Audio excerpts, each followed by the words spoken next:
우리가 역사에서 최초의 유럽인이다 이렇게 칭하는 분이 있습니다. 에라스무스라고 잘 아실 겁니다. 에라스무스 르네상스 말기에 기독교 종교 개혁이 일어날 그쯤에 활동했던 분인데 카톨릭 신부였습니다. 에라스무스, 이라스무스라고도 하고 이분의 이름을 딴 대학도 있어요.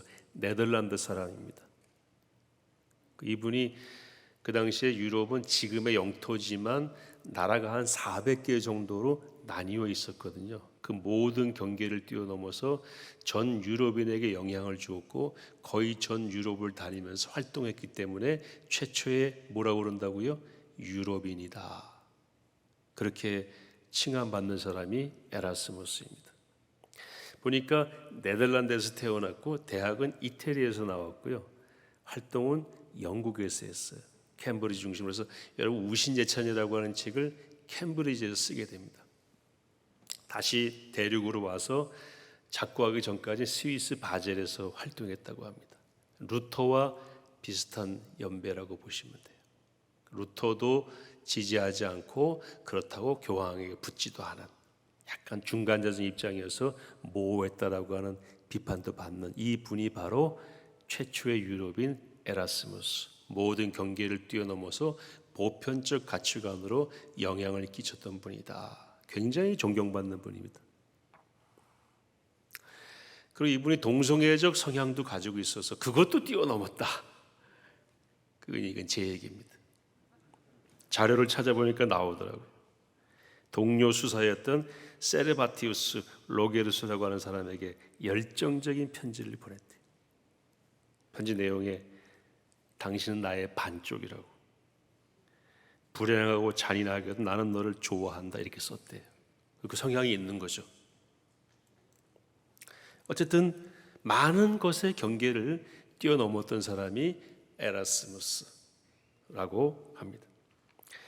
제가 볼 때 베드로는 한 수 더 뜬 사람인 것 같아요. 베드로 고향이 어디입니까? 갈릴리죠. 지금도 가면은 베드로가 살았던 장모의 집터가 있고 베드로가 살았음직한 집터가 있습니다. 배가 있었으니까 사업가였죠. 그죠? 배가 있었다는 것은 잘 산다는 겁니다. 그런데 베드로가 예루살렘에 예수님 만나서 예루살렘까지 왔잖아요. 고향을 떠나서 어디로 온 겁니까? 수도로 온 거죠. 정말 죄송하지만 여기까지는 저랑 참 비슷한 것 같아요. 저 강원도 고성군 현대면 대진이 145번지 바닷가에서 제가 태어났잖아요. 이런 태풍 오면은 막 난리 쳤거든요.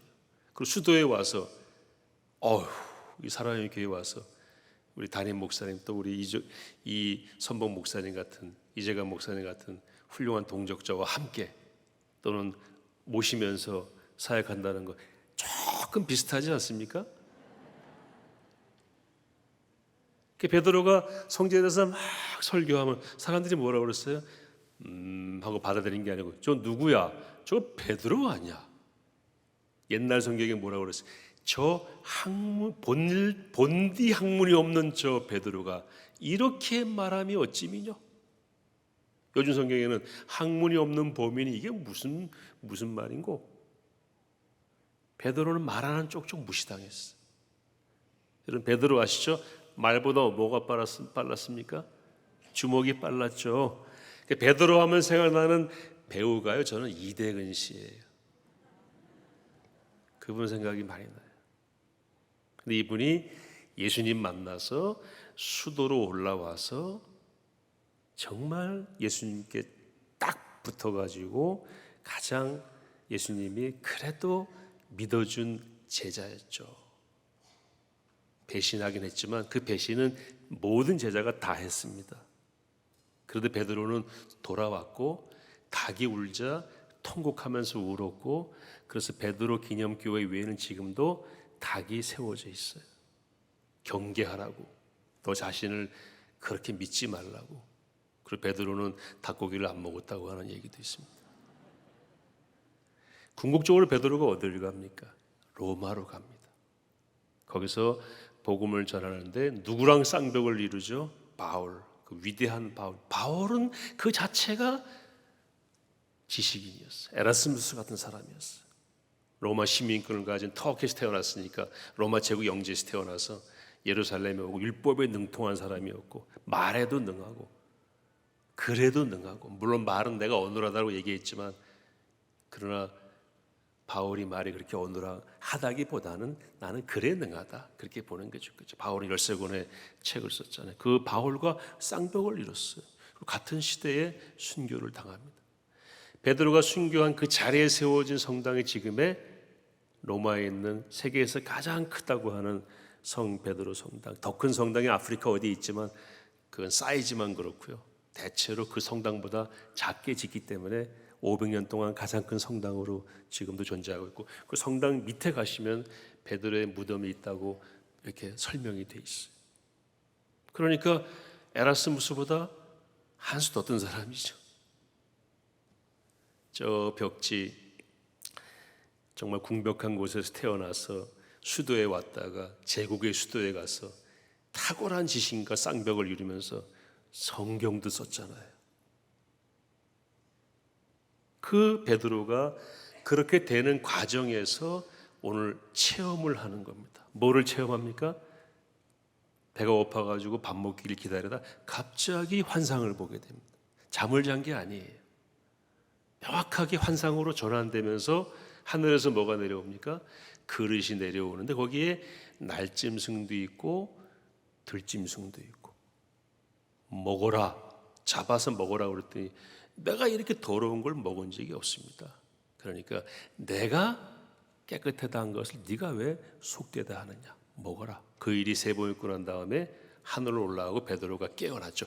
나중에 이걸 베드로가 이 사건을 이렇게 해석합니다. 아, 하나님은 이방인과 교제하고 이방인과 사귀는 것을 금하지 말라는 의미로 이 환상을 나에게 보여주신 거다라고 그 뒤에 오게 될 고넬료 사건을 이해하면서 그렇게 본인이 해석을 해요. 맞는 해석이죠. 그리고 나와 그 뒤에 또 보시면은 하나님은 외모로 사람을 보시지 않는다, 이렇게 딱 얘기합니다.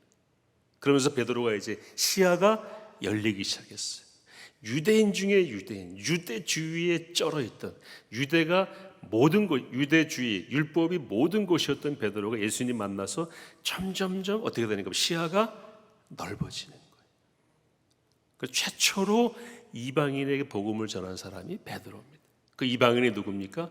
고넬료, 로마 군인.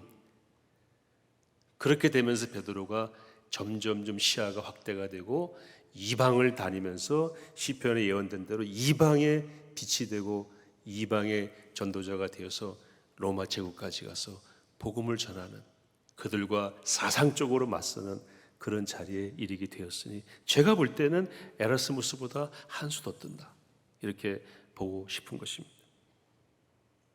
오늘 말씀의 핵심이자 결론은 이겁니다. 우리가 예수님 믿게 되면은 더 이상 우리의 물리적인 공간에 갇혀 있을 수가 없다. 물리적인 공간이라 하면 무엇입니까? 내 육체의 한계, 내가 태어나고 자란 배경, 내가 배운 학문의 경계, 내 직업의 경험, 이거 다 우리의 물리적인 공간이고 한계죠.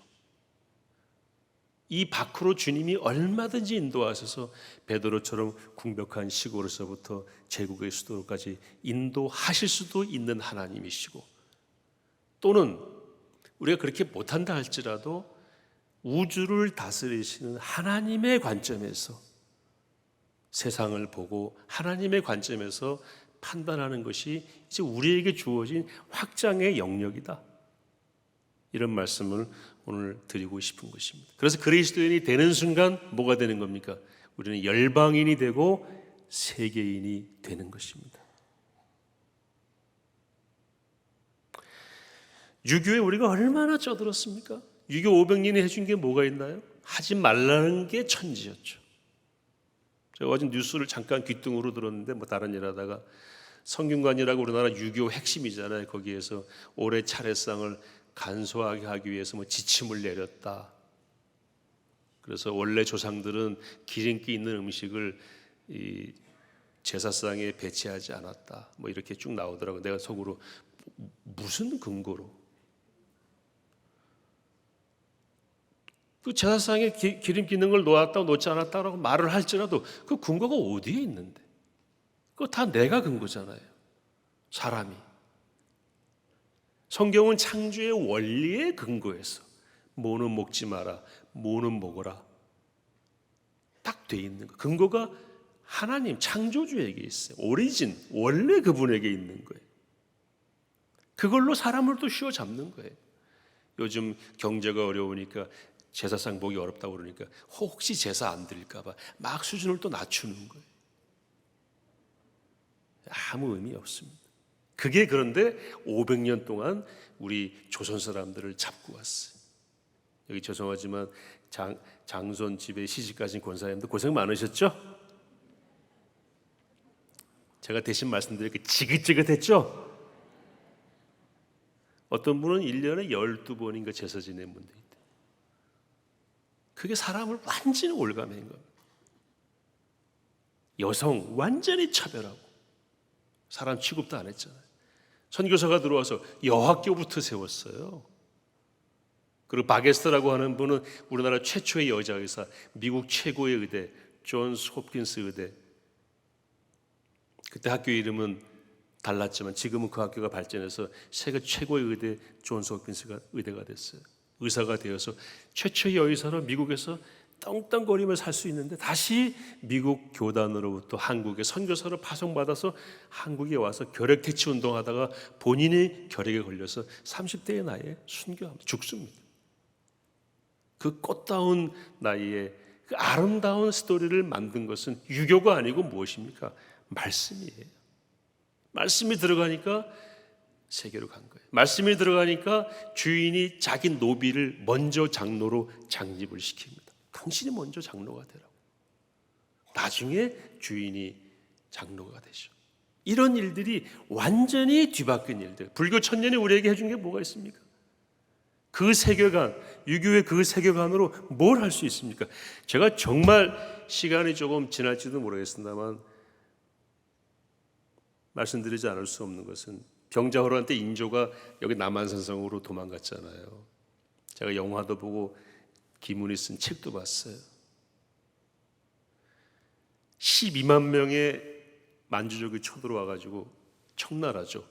명나라는 망했어요. 이미 망한 줄도 모르고 남한산성에서 12만의 병력이 와서 다 굶겨 죽이는 작전을 하잖아요. 굶겨 죽을 판인데도 정월초라고 망골레는 망 그리워하다 궐 궁궐을 그리워하는 예를 표한다. 내가 직접 궁궐에 들어갈 수 없으니까 궐자라는 한자를 써놓고 엎드려 절하는 게 망골레예요. 근데 우리나라 조선의 조정은 어디다가 절을 했습니까? 중국 명나라 황제한테. 내가 비록 여기 지금 청나라 이 오랑캐한테 쫓겨서 남한산성에 와 있지만 내 마음은 명나라 황제에게 가 있습니다. 골룡포를 흔들면서 그거를 기문소설에 잘 묘사했어요. 자기는 지금 어떨 판인데? 굶어 죽을 판인데. 또 중요한 건 뭡니까? 그 자기가 제사하는 망골레의 대상인 천자라고 그랬어요. 하늘의 아들이다. 천자라고 칭하는 명나라 황제한테 절을 지금 하는 망골레를 하는데 정작 그 명나라 황제는 북경에서 어떻게 됐습니까? 폐위됐어요. 명나라는 망했어요. 그것도 모르고 거기에 절을 하고 신하들은 또 모여서 뭐 했냐면요. 서로 싸우는 거예요. 지금 이 상황에 망골레 하는 게 맞느냐 맞지 않느냐. 여러분 우리나라 종편방송 라디오 방송 보면은요 아주 작은 일 가지고 패널들이 나와서 막 얘기하는 거 있죠. 딱 꺼버리세요. 그거 보시면 시야가 점점 좁아져. 간장종지, 닭싸움 그거 하다 시간 다 보내는 거예요. 옛날 중세 때 신부들이 모여서 뭐 했는지 아세요? 바늘 위에 사탄이 몇 마리가 올라갈까? 하루 종일 토론을 합니다. 싸웁니다. 다음 날 또 해요. 50마리, 20마리, 30마리, 7마리, 6마리, 660마리 맨날 싸우는 거예요. 그 진리하고 무슨 상관이 있습니까? 거기에 완전히 갇혀서 에너지를 다 쏟아버리는 거예요.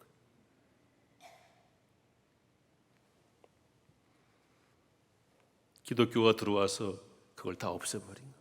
여러분 이념에 갇히시면 안 돼요. 어떤 이념도 배척할 때에는 기독교적이지 않기 때문에 배척하는 것이, 그 자체에 몰입되면 안 됩니다. 제가 잘 아는 그 목사님이 딸을 미국으로 유학을 보냈는데 약사가 됐습니다. 근데 아버지한테 찾아왔어요. 제가 결혼하게 됐다고. 오, 잘 됐다. 외국인이라고. 오, 잘 됐다. 어느 나라 사람이냐? 아프리카 콩고 민주공화국 사람입니다. 아버지가 심각한 고민에 빠졌어요.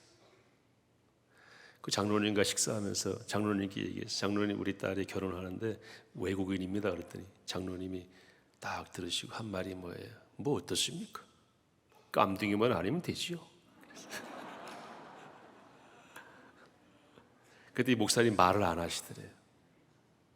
나중에 알고 보니까 깜둥이였어요. 그분 말에 의하면. 제가 두 분 다 만나고 두 분 다 여쭤봐서 확인했어요. 제가 아주 존경하는 장로님, 목사님들이.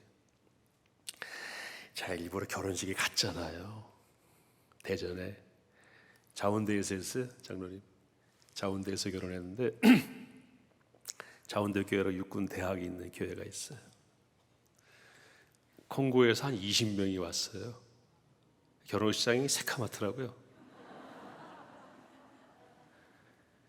근데 제가요, 흑인이 그렇게 품위 있게 보였던 적은 처음이었어요. 얼굴에서 빛이 나더라고요. 굉장히 훌륭한 크리스찬이에요. 그리고 콩고에서 미국으로 유학을 보내면 거의 부족이에요. 물어보니까 우리나라 반 정도가 땅이래, 자기 땅. 유전도 가지고 있고 굉장히 품격이, 아니 표정 보면 알잖아요. 백인 황인종 가운데에도 얼마나 산티나는 사람이 많은지, 보기만 해도 TV를 끄고 싶은 사람이 얼마나 많은지, 또 왜 그렇게 자주 나오는지. 근데 그분은 제가 또 나중에 계속 만날 때마다 여쭤봤어요. 목사님 잘 잘 산다고. 사회가 초청해서 미국 다녀왔다. 사회가 초청해서 콩고 다녀왔다고. 콩고 갔더니 완전히 귀족으로 대우해 주더래요. 그것뿐만 아니라 그렇게 제가 느꼈던 그대로 품격이 있고 기독교인으로서 분명한 삶의 목적이 있고, 다음 세대를 위해서 그 부부가 미국에서 엄청 노력하나 봐요. 재산이 좀 있으니까. 그런 이야기를 들은 적이 있는데, 그 앞에 장로님하고 목사님하고 식사하면서 나눴던 대화, 그게 우리의 좁은 시야였죠. 하나님은 그걸 보신다고요? 안 보신다고요? 외모로 보시지 않는다. 하나님의 시야는 그런 거에 갇혀있지 않다. 베드로가 내가 어떻게 이방인하고 상종할 수 있습니까? 지금 몰라면 내가 어떻게 흑인하고 상종할 수 있습니까? 내 사회를 어떻게 흑인으로 맞이할 수 있습니까? 하나님은 그건 아무것도 아니다. 그러면서 베드로가 삶의 지경이 넓혀지고 제국에까지 가서 순교했지만 가장 멋지고 영향력 있는 그런 사역을 감당하게 되었던 첫 출발이 오늘 본문의 말씀인 것입니다. 우리 군사인 집사님들, 우리가 물리적으로는 제한이 있죠. 영적으로는 제한이 있습니까? 없습니까? 없습니다. 하나님은 제한이 없으십니다.